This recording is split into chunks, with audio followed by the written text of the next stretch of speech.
Richard Koech. I'm the clerk to Baringo County Assembly. I want to appreciate that the Senate has finally resolved the issue of third basis of sharing nationally raised revenues, even though it has taken a lot of time and really it has caused a bit of suffering to the people, especially in county governments. And this thing, it is unfortunate that it had to take this long to resolve this matter. But all the same, we want to appreciate Senate for doing their constitutional responsibility. However, I want to put the record straight or clear that this year, this financial year, there is no change in what counties have been allocated. And there is no change in the formula. This formula has been approved on the basis of a promise by the President of a 53 billion shilling in next financial year. This is just a promise.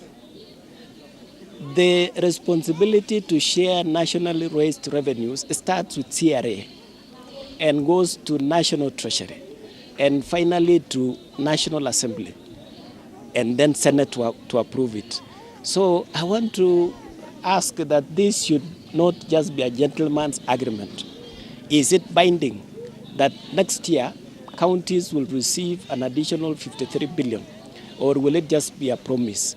I wish Senate took it beyond just the promise of the President.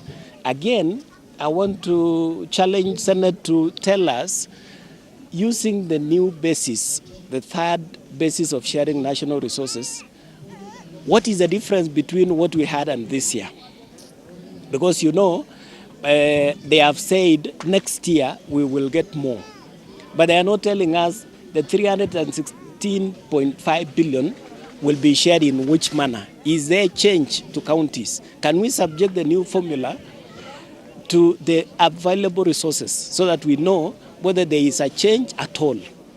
Because revenue sharing is so important that even when we talk about marginalized counties in the past, we also need to be careful not to marginalize other counties in the process of addressing historical issues. So we want to see how the formula is addressing the issues that we've had in this country for so long. But meanwhile, we want to appreciate. Lastly, there is always a challenge from one financial year to another financial year, especially in regard to the approvals in Senate and National Assembly. They have always delayed the issue of division of revenue bill and county allocation of revenue bill, and it seems the law is not flexible enough to release some money to counties when that delay arises. I want to ask that this issue, if there will be a similar occurrence in future, we need to have a way out so that counties can be given some partial releases for service delivery.